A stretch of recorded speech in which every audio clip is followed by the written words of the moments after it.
Bom, segunda parte dessa aula sobre elementos e fatores do clima. Então a gente já viu aqui, ó, né, temperatura, umidade, né, o ciclo da água, e agora a gente vai falar sobre o índice de umidade relativa do ar, que é muito importante para a nossa saúde, como eu havia comentado ali mais para frente, na primeira parte da aula, né?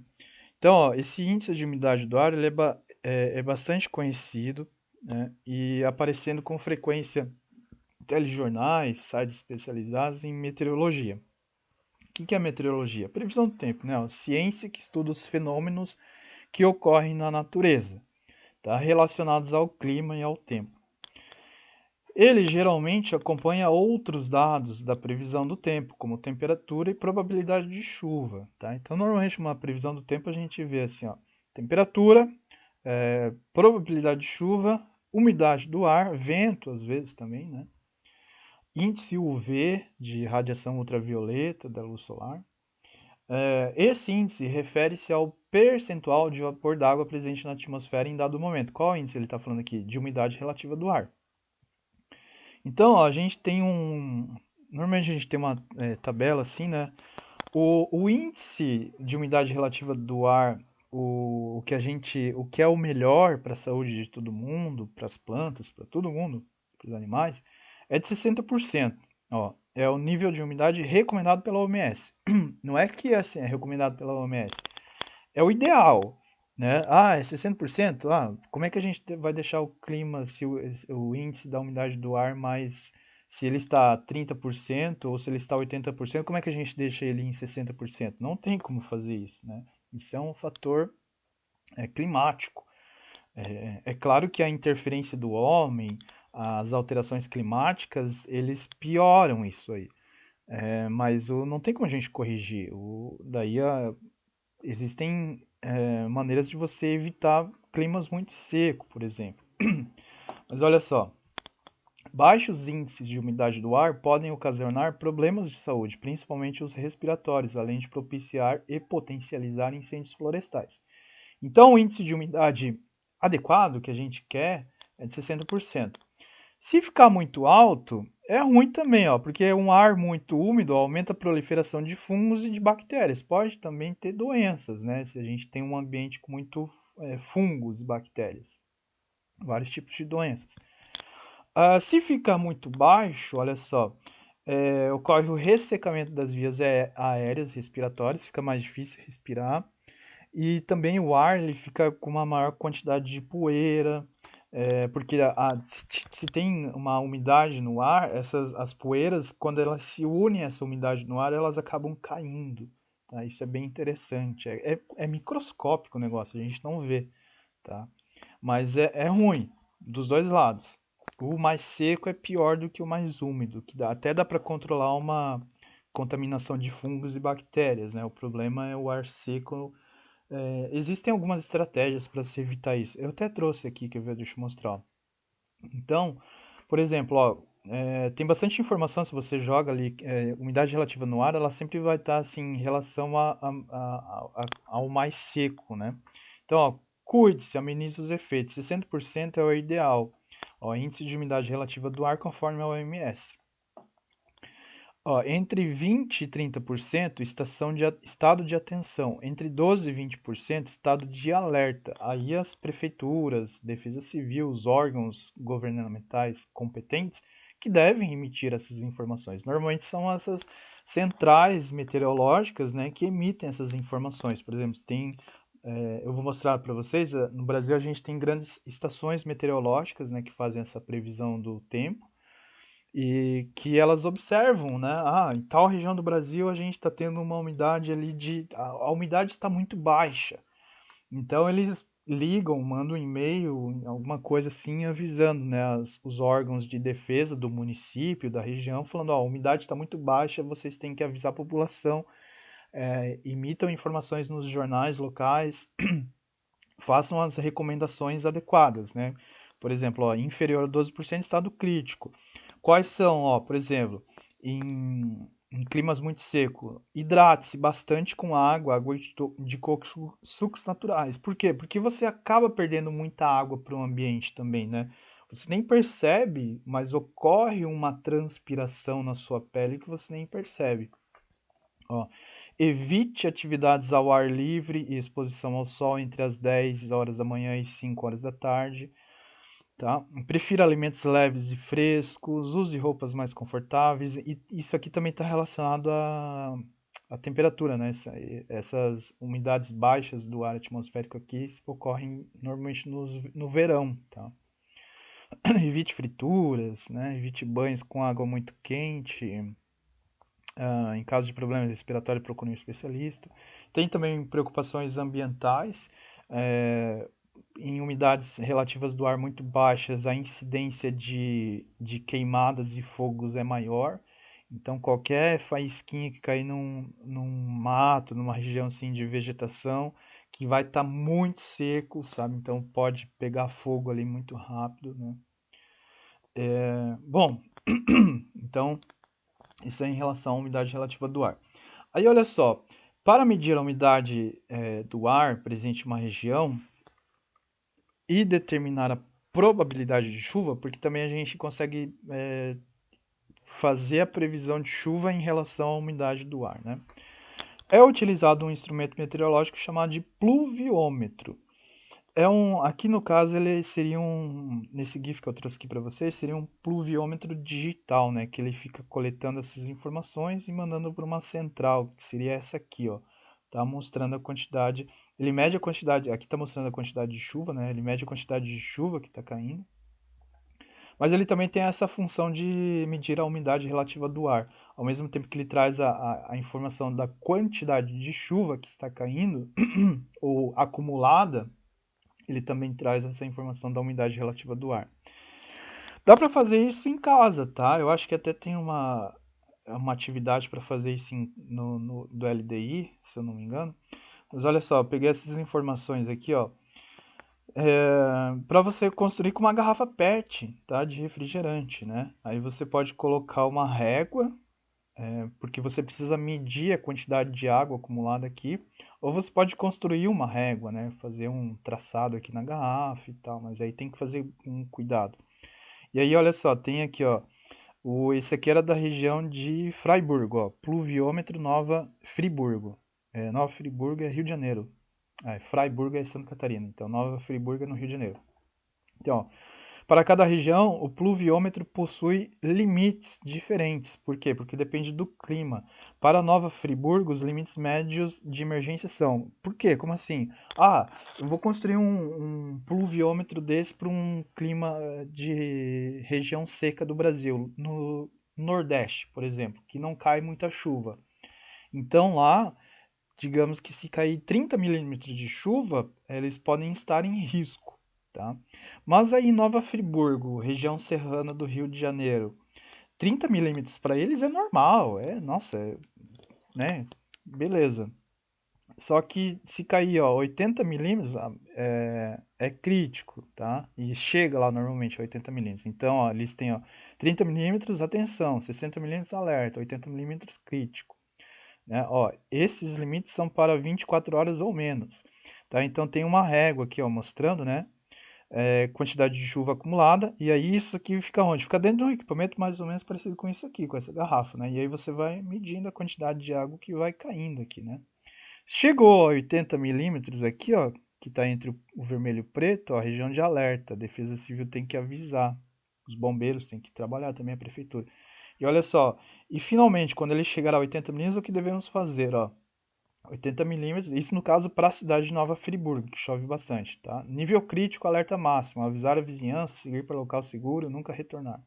Depois de normalizado, você retorna, né? E aí você mede a quantidade de chuva. Isso aqui também é importante para a agricultura, tá? Os agricultores normalmente fazem isso, né? Medir a quantidade de chuva que caiu, para você estabelecer o clima, né? O clima é esse. No inverno vai ter uma quantidade de chuva X, no verão uma quantidade de chuva Y. Né? Então, com essas medidas aí você estabelece o clima de um local, de uma região. Então, ó, as variações, aí um outro fator, né? As variações de temperatura e de precipitação de uma região podem ser analisadas por meio de um gráfico denominado climograma. Aí, essa aqui que é a atividade que tem no LDI. Ó, para conhecer esse gráfico é construído, para conhecer como esse gráfico é construído, desculpa, eu li errado, faça a atividade proposta no material de apoio, que tem isso aqui lá no final do LDI do segundo bimestre de vocês, para construir um climograma. Ó, com os dados da tabela a seguir, construa um climograma. Depois, recorte-o e responda as questões propostas pelo professor, comparando o seu climograma com os de seus colegas. Não vamos fazer isso aqui, né, porque a gente não está tendo aula presencial. Mas se vocês quiserem construir o climograma, só construir ali para ver como é que funciona. Isso aqui são dados de Curitiba, tá? Uma cidade que chove bastante durante o ano de 2018. Então, isso aqui representa os meses do ano, de janeiro a dezembro. E aí ele tem a informação aqui, ó, precipitação em milímetros de chuva, tá? Ao longo do ano. E a temperatura também. Deve ser uma temperatura média, né? E a temperatura ao longo do ano. Então a gente vê que no verão, ó, temperatura média de 20 graus, no inverno, ó, de 16, 15 graus, ok? E aí como é que faz isso? Olha só, eu trouxe uma outra aqui de Florianópolis, por exemplo. Então aqui embaixo também, ó, a gente tem ó, de janeiro a dezembro. Nesse lado do gráfico, olha só, isso é importante, quando vocês forem construir, vocês vão ter que construir duas barras Y, né? Uma do lado esquerdo e uma do lado direito. Ó, uma do lado direito, do lado esquerdo, ó, aqui nesse gráfico que eu trouxe para vocês, é da temperatura. E ele não traz a temperatura média, ele traz a temperatura mínima e máxima. E do outro lado, aqui, ó, dessa barra, a precipitação, né? Então vocês coloquem as informações da precipitação, né? Em janeiro foi aí você tem que fazer a correlação para olhar lá do outro lado, né? Ó, em janeiro a precipitação foi de mais ou menos o que? Uns 160 milímetros aqui. Em fevereiro, ó, quase 200 milímetros. Aí você joga para avaliar aqui, né? Então, durante o verão chove bastante em Florianópolis, como a gente pode ver, né? Janeiro, fevereiro e março. Aí, começo do verão, no começo da primavera, vai aumentando a quantidade de chuva, né? Em setembro, outubro, novembro e dezembro. E durante os meses de outono, que precedem o inverno, e o inverno, ó, pouca quantidade de chuva em Florianópolis, tá? E as temperaturas, ó, máxima. Durante os meses do verão, que seria a barra vermelha aqui, ó, temperaturas bem altas, próximo dos 30 graus. Inverno, opa, diminui um monte, aí começa a primavera, verão, vai aumentando de novo. E a mínima acompanha também, mesma coisa. Né? Então isso é um climograma, bem interessante de fazer. Pressão atmosférica, gente, ó. A pressão atmosférica, ela é definida como a força exercida pelo ar atmosférico em uma região da superfície terrestre. Na verdade, toda a superfície terrestre está sob pressão atmosférica. Nós estamos sofrendo o efeito da pressão atmosférica agora, né? Isso a gente já comentou lá, por exemplo, naquele experimento de você soltar o martelo em uma pena, né? Na Lua não acontece nada, eles caem ao mesmo tempo, porque lá não tem pressão atmosférica. Aqui na Terra tem pressão atmosférica, então o martelo cai muito mais rápido que a pena, que vai sofrer os efeitos da pressão atmosférica. E da atmosfera em si também, do ar atmosférico em si. Então, ó, a variação da pressão é o que faz com que o ar se movimente, caracterizando o vento que se move das áreas de alta pressão para as de baixa pressão. É aquela ideia também que eu mostrei para vocês de o ar quente, ele está aquecido, ele vai ficar menos denso e vai subir, empurrando o ar frio, que está denso, né? Vai descer ali. E aí ele vai aquecer e formar esse ciclo, né? As correntes de convecção que a gente viu na primeira parte dessa aula. Aqui, ó, aí eu trouxe umas outras figuras para vocês entenderem o que é a pressão atmosférica, que é a força exercida pelo ar atmosférico em uma região da superfície terrestre, né? Então a gente tem uma variação de pressão, tá? Onde que a gente tem uma maior pressão? Nas regiões no nível do mar, tá? Então, ó, a gente tem uma maior coluna de ar, tá? Então, consequentemente, a gente vai ter uma maior pressão atmosférica. Ó, em Santos, por exemplo, no nível do mar, tem uma maior pressão atmosférica. no estado de São Paulo, isso aqui. Em São Paulo, a capital lá do estado de São Paulo, ela encontra-se a 750 metros acima do nível do mar. Então, se a gente comparar, ó, em relação a um ponto, né, da nossa atmosfera, ocorre uma menor coluna de ar, né? Então a pressão atmosférica vai ser menor aqui também, tá? Então observem colunas de ar, tá? Maiores altitudes, menores pressão atmosférica, ok? Menores altitudes, isso em relação ao nível do mar, maior pressão atmosférica. Olha essa outra imagem aqui, de uma montanha e um lago, né? Uma pessoa que está nesse lago aqui, ó, ela vai ter uma maior quantidade de ar, que significa o quê? Mais peso, portanto, mais pressão atmosférica, né? Ela tem uma maior pressão atmosférica nas suas costas, né? Na sua cabeça. Se ela está lá em cima, ó, da montanha, ela tem uma menor quantidade de ar, que significa menos peso, portanto, menor pressão atmosférica, né? Tem uma menor quantidade de ar nas suas costas, na sua cabeça. Tá? Isso também tem a ver em relação então às partículas de ar. Porque quando a gente está falando aqui, ó, maior quantidade de ar ou menor quantidade de ar, a gente está falando de partículas, né? De gases que estão ali presentes na atmosfera. Então, olha o que acontece. Se você está no nível do mar, né, ó, nível do mar, aqui, ó, você tem um maior número de partículas de ar acima deste nível, que, ó, observem isso aqui, ó, né? E se você está lá em cima, né, digamos que estivesse aqui, ó, nessa região aqui da montanha, né, que é assim, ó, bem aqui, né, para pegar essa área aqui, ó, do tracejado.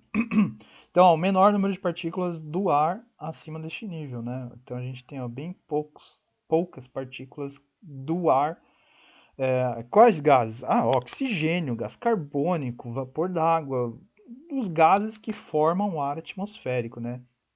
Nitrogênio. Então você vai ter uma menor concentração de partículas do ar atmosférico, consequentemente uma menor pressão atmosférica. Tá? Então, ó, pressão atmosférica, mas o que o livro quer mostrar é isso aqui, como que a pressão atmosférica interfere na circulação de ventos e também de chuvas, dos fatores climáticos em geral. Deixa eu apagar isso aqui. Tá. Como a gente viu, né, definido como a força exercida pelo ar atmosférico, que foi isso aqui que eu mostrei para vocês. E aí o que acontece? Ó? A variação de pressão é o que faz com que o ar se movimente. Desculpa, gente.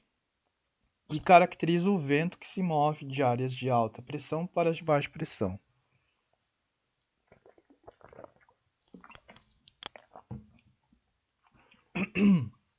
Tá, então olha só. A gente não precisa ter essa variação de pressão atmosférica só em locais altos e locais baixos. Pode ser uma planície assim também, tá? O que vai interferir então nessa pressão atmosférica? A temperatura, né? Ó, se a gente está num dia ensolarado, a gente sabe que terra, areia, ela tem um calor específico menor do que o da água, então vai se aquecer muito mais rápido. E aí o ar quente ele sobe e o ar frio desce. Essa é a ideia. Então olha aqui, ó. As diferenças de pressão na vertical, tá? Vertical é assim, né? Horizontal é assim. Só lembrar do o horizonte do mar, horizontal, tá?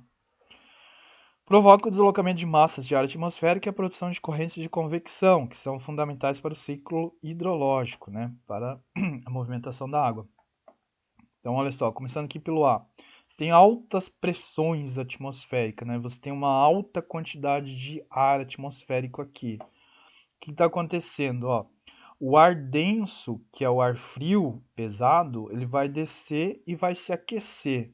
Tá? Então, ó, não há precipitação, não há chuva. Né? Como ele está pesado, ele está descendo aqui. E aqui, como é mais quente, porque é mais próximo da Terra, ele vai se aquecer. O ar frio desce, aumentando a quantidade de ar nesse ponto e, consequentemente, a pressão. Aí cria-se uma zona de alta pressão, né? Uma alta concentração de gases aqui, gases atmosféricos.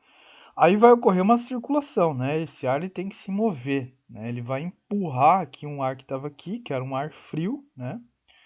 E ele vai se mover ao longo dessa região, Ó, até se aquecer, ó, o ar se aquece e se eleva.